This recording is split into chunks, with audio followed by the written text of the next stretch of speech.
সবার চিন্তা একটাই, দুনিয়া, দুনিয়া আর দুনিয়া। যেই দুনিয়া সম্পর্কে নবী সাল্লাল্লাহু আলাইহি ওয়াসাল্লাম বলেছেন, একটু শোনেন, যে মনে করেন এটা একটা মহাসাগর। নবী সাল্লাল্লাহু আলাইহি ওয়াসাল্লাম বলছেন এখানে একটা আঙ্গুল ঢুকিয়ে দাও, দিয়ে বের করো। এই আঙ্গুলে যতটুকু পানি আছে এটা দুনিয়া, আর এই পুরো মহাসাগরে যত পানি আছে এটা পরকাল। একদিন সাহাবীদেরকে নিয়ে নবী যাচ্ছেন সাল্লাল্লাহু আলাইহি ওয়াসাল্লাম, একটা মৃত গাধা বা বকরির বাচ্চা পড়ে আছে, মৃত গাধা বকরির বাচ্চা। সাহাবীদেরকে বলছেন, হে আমার সাহাবীরা, তোমরা কি এই বকরির বাচ্চাটাকে 1 দিরহামের বিনিময়ে কিনতে চাও? কিসের বিনিময়ে?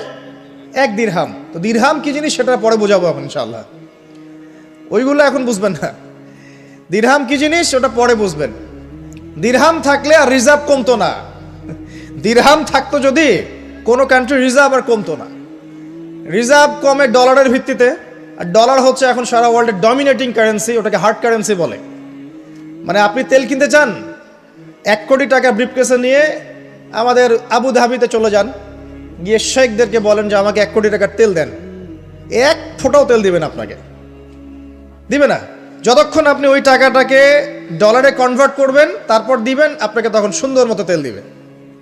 এই dollar petrol, dollar petrol, petrol ছাড়া ডলারের এক্সচেঞ্জ নাই। এটা হচ্ছে পেট্রো ডলার মনিটরিং সিস্টেম। এবং এটা নিয়ে কথা বললে আবার এক শ্রেণীর ঘুমটাওয়ালা শায়েখ আছে, বলবে খারেজি হয়ে গেছে। যাই হোক, এটা একটা জুলুম। কিরকম জুলুম? যে আপনি আপনার ইকোনমিক পুরো ব্যালেন্সটাকে ডলারের মানদণ্ডে যাচাই করতে হবে। আপনি যতই সমৃদ্ধশালী হন না কেন, আপনি ওই হার্ড কারেন্সিকে টেক্কা দিতে পারবেন না। আপনার কাছে গোল্ড আছে মনে করেন, সোনা। এখন সোনাটাকে আপনি যে ভাঙাবেন, ভাঙিয়ে যে মানে কান্ট্রির অন্যান্য ডেভেলপমেন্টের কাজে লাগাবেন, তার জন্য ডলারের সিঁড়ি পার হয়ে যেতে হবে আপনাকে। অথচ এই দিনার এবং দিরহাম রাসূল সাল্লাল্লাহু আলাইহি ওয়াসাল্লামের যুগের কারেন্সি ছিল, দিনার দিরহাম, যার ইন্ট্রিনসিক ভ্যালু বা অন্তর্নিহিত মান কখনো কমে যাবে না। দেখাচ্ছি, দাঁড়ান, আমি এমনি এমনি করে কথা বলি না। আসহাবুল কাহফ কত বছর ঘুমিয়েছিলেন বলেন? 309 বছর। 309 বছর। পকেটের মধ্যে কিছু কয়েন ছিল, সোনার আর রূপার কয়েন। এই এলাকা ছেড়ে চলে গেছে, গুহার মধ্যে ঘুমিয়েছে, রাত কাটাবে। আল্লাহ পাক ঘুম পাড়িয়ে রেখেছেন 309 বছর। 309 বছর ঘুম থেকে ওঠার পর তারা বলছে, কেম লাবিস্তুম, তোমরা কতদিন ঘুমিয়েছো? একজন বলছে লাবিস না ইয়াওমান আও বা'দা ইয়াওম, একদিন ঘুমিয়েছি বা একদিনের কিছু অংশ ঘুমিয়েছি। ঠিক আছে, ঘুম থেকে উঠেছে, এখন ক্ষুধার্ত আমরা, যাও এই মুদ্রাগুলো নিয়ে বাজারে যাও, বাজারে গিয়ে দেখো ফালয়ানজুর আইয়ুহা আজকা তুআমা, খেয়াল করে দেখো কোন খাবারটা উত্তম পবিত্র, ওটা নিয়ে আসো। তো 309 বছর একটা মুদ্রা নিয়ে ঘুমানোর পরেও মুদ্রার মান কমে যায়নি। ওই টাকা দিয়ে ঠিকই রুটি কেনা গেছে। এখন আপনি আপনার কারেন্সিগুলো নিয়ে 309 বছর ঘুমানো লাগবে না, আপনি 10 বছর ঘুমান। 10 লাখ টাকা নিয়ে 10 বছর ঘুমান। 10 লাখ টাকার মান যদি 9 লাখ টাকায় না নেমে আনছে, তাহলে আমি নাম বদলাই ফেলাবো। এখন 1 লাখ, দাঁড়ান, ঠিক বলেন না, দাঁড়ান, বোঝেন আগে। এখন এই যে 1 লাখ টাকার মানটা হারালেন আপনি, 1 লাখ টাকার মানটা আপনি হারিয়ে ফেললেন। তো ওই 1 লাখ টাকা আর্ন করার জন্য আপনাকে শ্রম দিতে হয়নি? আপনার মাথার ঘাম পায়ে ফেলতে হয়েছে না? তাহলে আপনার শ্রমটা গেল কোথায়? তাহলে কেউ আপনার শ্রমটা লুটে পুটে খেয়ে ফেললো। যেহেতু আপনার কারেন্সির মানটা ডলার বেসড, এই কারণে ওই মনিটরিং সিস্টেম যারা চালায় ওরা আপনার এভাবে করে শ্রমটাকে সিজ করে ফেলে দেবে। আর আমি যদি আপনাকে আমার ফার্মে কাজ করিয়ে সারাদিন কাজ করানোর পরে আপনাকে কোনো পারিশ্রমিক না দেই, শ্রমের কোনো মূল্য না দেই, আপনি আমাকে জালেম বলবেন না? বলবেন কি না? ঠিক এই কারণে আমরা বলছি এই মনিটরিং সিস্টেমটাই জুলুম। আর নবীজি বলছে, দিনারের কথা বলছেন, দিরহামের কথা বলছেন। এটা যদি আপনার পকেটে থাকতো 309 বছর কেন, 1000 বছর পর উঠলে ওটার মান সেটাই থাকবে, কমতো না। এই হলো ইসলামিক কারেন্সি। তো এটা নিয়ে কথা বললে আবার এক শ্রেণীর ঘুমটাওয়ালা শায়েখ আছে, কিছু সত্য কথা ওরা হজম করতে পারে না। তখন দেখা যায় যে একটা ফতোয়া দিবে, এ খারেজি হয়ে গেছে, মানে ফাইজলামি পাইছে আর কি। কে খারেজি একটু বলে নেই। খারেজি আকীদাটা কি আসলে? খারেজি আকীদা হচ্ছে কোনো ব্যক্তি যদি অন্য কোনো মুসলমানকে যদি কবিরা গুনাহ করার কারণে কাফের মনে করে। কথা বোঝেন? আপনি সুদ খেয়েছেন বা ঘুষ খেয়েছেন বা জেনা করেছেন, এগুলো কবিরা গুনাহ। এখন আমি যদি বলি যে সুদ ঘুষ জেনা করার কারণে আপনি কাফের হয়ে গেছেন, আপনাকে হত্যা করা জায়েজ, তাহলে আমি খারেজি। বুঝতে পারছেন কথা? কিন্তু আমি কি কখনো এরকম করে কথা বলেছি? এই যে মনিটরিং সিস্টেম নিয়ে কথা বললাম, এর সাথে কবিরা গুনার কি সম্পর্ক আর খাওয়ারিজমের কি সম্পর্ক? আবার কোনো কোনো ক্ষেত্রে দেখা যায় যে পলিটিক্যাল সমালোচনা করলে খারাজি টাইটেল দিয়ে দিবে। ওই যে বললাম আমাদের শেখদের কাছে যান মিডল ইস্টের, গিয়ে আপনি দেন, টাকা দেন, তেল দিবে না, ডলার না দিলে বলবো এই যে এন্টি মিডল ইস্ট কথা বলেছে, অতএব সে খারিজ হয়ে গেছে। আর আমি আপনাকে একটা এক্সাম্পল দিই, শোনেন, বোঝেন কথাগুলো বোঝেন। ইয়াজিদের নাম শুনেছেন? ইয়াজিদ ভালো শাসক ছিল না খারাপ শাসক ছিল?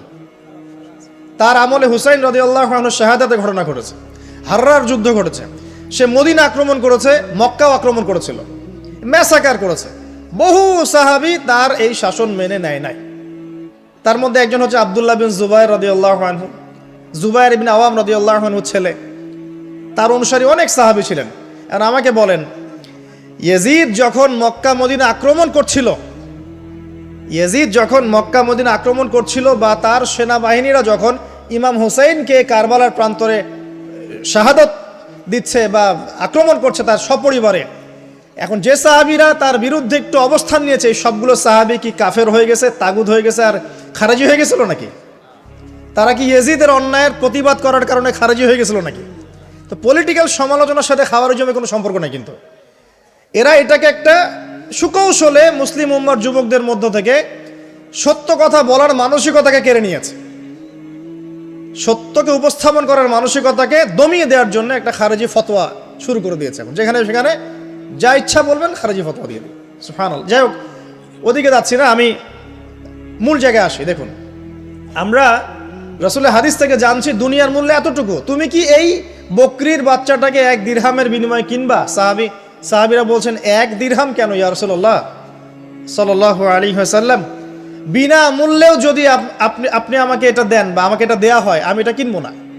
বিনামূল্যেও যদি আমাকে এই মৃত বা এই পচা গলা এই গাধার বাচ্চা, বকরির বাচ্চাকে দেয়া হয়, আমি কিনবো না। নবী সাল্লাল্লাহু আলাইহি ওয়াসাল্লাম বলছেন এটাই হচ্ছে দুনিয়া। আল্লাহ পাকের কাছে দুনিয়ার মূল্য এই বকরির বাচ্চার চাইতেও কম। তো এখন আমরা যারা বস্তুবাদিতায় লিপ্ত আছি, দুনিয়ার এই যে ফিকির, সারাদিন দুনিয়ার ফিকির মানুষকে এমনভাবে পেয়ে বসে না, মানুষ দুনিয়ার আলাপ ছাড়া কোনো কথাই বলতে চায় না। দেখবেন একজন আলেমের কাছে বসবেন, সে আপনাকে কোরআনের কথা বলবে, হাদিসের কথা বলবে। একজন দুনিয়াদার মানুষের পাশে বসবেন, 1 ঘন্টা বসে থাকলেও একটা কোরআনের কথা বলবে না, আর হাদিসের কথা মুখ থেকে বের হবে না। আর তার মাথাটা ফাংশন হয়ে গেছে দুনিয়া দিয়ে। ঠিক আছে, সে যদি ড্রাইভার হয় সারাদিন গাড়ির পেঁচাল পারবে, গাড়ি এটা, গাড়ি ওইটা এমন, গাড়ি ওইটা এমন। সে যদি ইকোনমিক সেক্টরের মানুষ হয় বলবে এই যে ব্যবসা এমন, এই ব্যবসা এমন, ওই ব্যবসা এমন। সুদী মহাজন হয় বলবে এই এখানে সুদ দিলে এত হবে, এখানে দিলে এত হবে। আর পলিটিক্স যদি করে তাহলে সারাদিন পলিটিক্যাল আলাপ করবে। দুনিয়ার সেক্টরে যারা পটু আর কি, দুনিয়ার ফাংশনটা মাথায় এমনভাবে ইনস্টল করা থাকে যে এটা ছাড়া অন্য কোনো কথা তার মুখ থেকে বের হবে না। নবী সাল্লাল্লাহু আলাইহি ওয়াসাল্লাম দুনিয়াকে এত তুচ্ছ করেছেন। এখন আমি আপনাকে বোঝাচ্ছিলাম যে আনতালিদাল আমাতু রাব্বাতুহা, দাসী তার মনিবকে জন্ম দিবে, এর অর্থ একটা এই যে পিতামাতার সাথে এখন দাসীর মতো আচরণ করা হবে। সেটা কি হচ্ছে না বলেন? এটা যারা পিতামাতা হয়েছেন, বার্ধক্যে চলে গেছেন, তারা খুব ভালো করে জানেন। যেই সন্তানের জন্য সারাটা জীবন তারা মাথার ঘাম পায়ে ফেললেন, এই সন্তান তার খোঁজ খবর পর্যন্ত নেয় না। এখন ব্রিটেন, অক্সফোর্ড, হার্ভার্ড থেকে পড়ে আসছে, ঢাকা বিশ্ববিদ্যালয় থেকে বড় বড় ডিগ্রি নিয়ে আসছে, তার বাবা এখন থাকে বৃদ্ধাশ্রমে। জাহাঙ্গীরনগর ইউনিভার্সিটির একজন প্রফেসর, তিনি বৃদ্ধাশ্রমে আছেন। একটা ভিডিও দেখলাম তার, তিনি বলছেন যে আমি আমার পরিবারের জন্য কি না করেছি, আজকে আমি এত বড় প্রফেসর হওয়ার পরে আমার শেষ জীবনটা এখানে কাটছে। মাঝে মাঝে এগুলো দেখলে মনে হয়, মনটা চায় যে আমরাও কিছু বৃদ্ধাশ্রম করি, যাদেরকে আল্লাহ পাক তৌফিক দিয়েছেন আপনারা করবেন। যদিও ইসলামে বৃদ্ধাশ্রমের কোনো জায়গা নাই, মায়ের পায়ের নিচেই সন্তানের বেহেশত, কিন্তু এখন পরিবেশ এত খারাপ যে কিছু কিছু বৃদ্ধাশ্রমের দরকার হয়ে পড়েছে। জাতীয় একটা দৈনিক পত্রিকা দেখলাম, তারা বলছে যে এখন বৃদ্ধাশ্রম সময়ের দাবি হয়ে গেছে, বৃদ্ধাশ্রম এখন সময়ের দাবি হয়ে গেছে। আপনাদের সামর্থ্য থাকলে আপনারা করবেন। শেষ জীবনটা যেন আমাদের এই বার্ধক্যে উপনীত হওয়া মায়েরা এবং বাবারা, তারা যেন আল্লাহর ইবাদত করে কাটাতে পারে এমন একটা পরিবেশ তৈরি করে দিবেন। টেনশন ফ্রিভাবে তারা যেন 3 বেলা খায়, জিকির আজগার করে, তাসবিহ তাহলিল করে, কোরআন তেলাওয়াত করে, শেষ জীবনটা যেন ঈমান ইসলামের উপর থেকে মৃত্যুবরণ করতে পারে, এরকম একটা ব্যবস্থা করে দেন। ইনশাআল্লাহ বহুত নেকি হবে ইনশাআল্লাহ।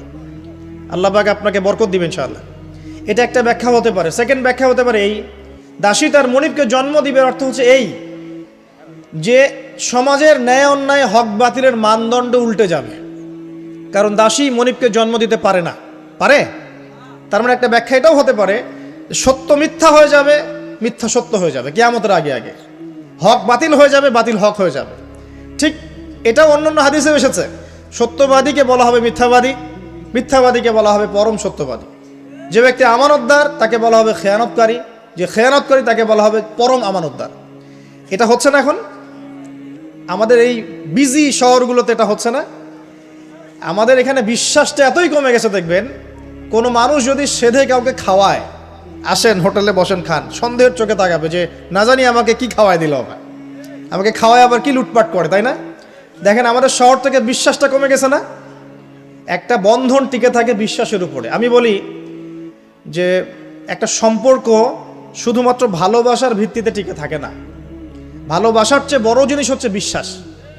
আর সেই বিশ্বাস যখন উঠে যায় তখন পরিবার ভেঙে যায়, স্বামী স্ত্রীর বন্ধন ভেঙে যায়, সামাজিক কাঠামো ভেঙে যায়। আমাদের সমাজ থেকে বিশ্বাসটা উঠে গেছে, দেখবেন কেউ কাউকে বিশ্বাস করতে পারে না। হ্যাঁ, তো এই যে বস্তুবাদিতা আমাদের বিশ্বাসটাকে নষ্ট করে ফেললো। খেয়াল করে দেখেন, এই রাত্রেবেলা গাড়ি নিয়ে যাবেন, রাস্তায় যদি কেউ দাঁড়িয়ে থাকে, ভাই আমি খুব বিপদে পড়েছি একটু লিফট দেন, ভয়েই দাঁড়াবো না এখানে গাড়ি নিয়ে, না জানি আবার কোন ট্র্যাপে ফেলায়, তাই না? বিশ্বাস প্রতারণার কি যুগ, কেউ কাউকে বিশ্বাস করতে পারছে না, কেউ কাউকে বিশ্বাস করতে পারছে না। স্বামী তার স্ত্রীকে বিশ্বাস করে না। এই শহরে বহু স্বামী আছে এই শহরের, স্ত্রীকে বিশ্বাস করে না, কারণ জানে যে আমি বাইরে গেলে ফোনে অনেকগুলো বেটার সাথে লাইন মারে, স্বামী খুব ভালো করে জানে। এ কারণে দেখা যায় স্বামীও বাইরে আবার কয়েকটা একাধিক ওই যে বলবো উপস্ত্রী উপপত্নী জোগাড় করে রেখে দিচ্ছে, আছে না? মেয়ে স্ত্রী বাসায়, স্বামী যখন চলে যায় স্ত্রী অন্যের সাথে পরকিয়া করে, আবার স্বামী বাইরে গিয়ে স্ত্রীকে বাদ দিয়ে অন্য মেয়ের সাথে পরকিয়া করে। এই জিনিসটাই শহরে বেশি না কম বলেন? লজ্জা করেন না, সত্যি কথা বলেন, এটা বেশি না কম? বেশি, দিন দিন বাড়ছে। আর যে মিডিয়াগুলো আমরা দেখি এগুলোই শিখায় আমাদেরকে, পরকীয়া শিখায় না? পরকীয়া শিখায়। আর এটা যে এত ভয়াবহ মহামারী আকার ধারণ করেছে না, যে অনেক ক্ষেত্রে দেখা যায় স্বামী অফিসে যাওয়ার সাথে সাথেই বয়ফ্রেন্ড বাসায় হাজির।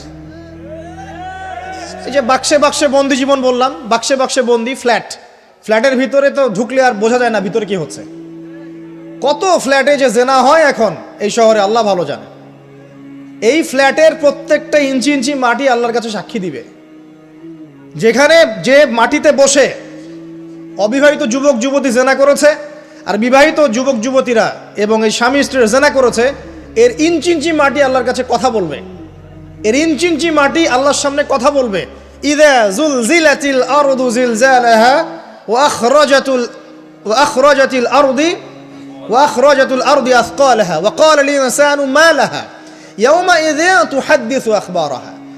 সেদিন তুহাদ্দিসু আখবারাহা, জমিন তার খবর বলবে আল্লাহর কাছে। জমিনের কোথায় কোন পাপ হয়েছে সব বলে দিবে। এই জমিনে এখানে দাঁড়িয়ে জেনা করেছে, ওইখানে দাঁড়িয়ে মদ খেয়েছে, ওইখানে কাউকে খুন করেছে, জমিন বলে দিবে। একটা কথা এখানে মাঝখানে বলে দেই, যারা অবিবাহিত যুবক যুবতী আছো, এই লেকচার তোমরা যারা শুনছো, তোমাদের মধ্যে কেউ যদি জেনা করে থাকো, অবিবাহিতর কথা বলছি, তোমাদের কাঁধের মধ্যে এখন 100 বেত্রাঘাতের শাস্তি ঝুলে আছে।